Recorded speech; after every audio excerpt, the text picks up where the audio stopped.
Представители на инициативния комитет за спасяването на спешната медицинска помощ в Камено входираха подписка в областна управа на близо 3000 човека, като това е над 80% от пълнолетните хора в града. Те настояват спешната помощ да заработи наново и държат държавната власт да си влезе в ролята и да отпусне средства това да се случи. Сградата я има, но финансиране за линейки и специалисти няма. Удовлетворени сме, нещата преминаха доста организирано.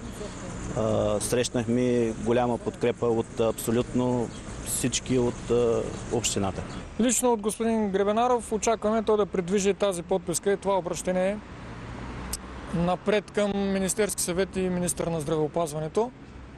Впоследствие ние вече ще търсим връзка чрез депутати или чрез парламентарния контрол да разберем как се работи. В продължение на години спешната помощ в Камено се е финансирала от общинския бюджет, но това според кметската управа е противозаконно, защото ангажимента влиза в задълженията на Здравното министерство. Аз мисля, че това е бързата и неотложна помощ. В закона е записано, че е работа на държавата.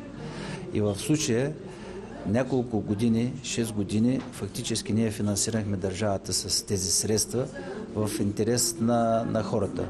Но истината е, че законността трябва да се спазва. Месец и половина бе събрана подписката в центъра на града. В срок до 3 месеца трябва да има обратен отговор. Ще има ли община Камено спешна помощ или не? Ще припомня, че града граничи с нефтозавода и ежедневно населението се облъчва от вредни емисии и заболеваемостта от различни болести е висока.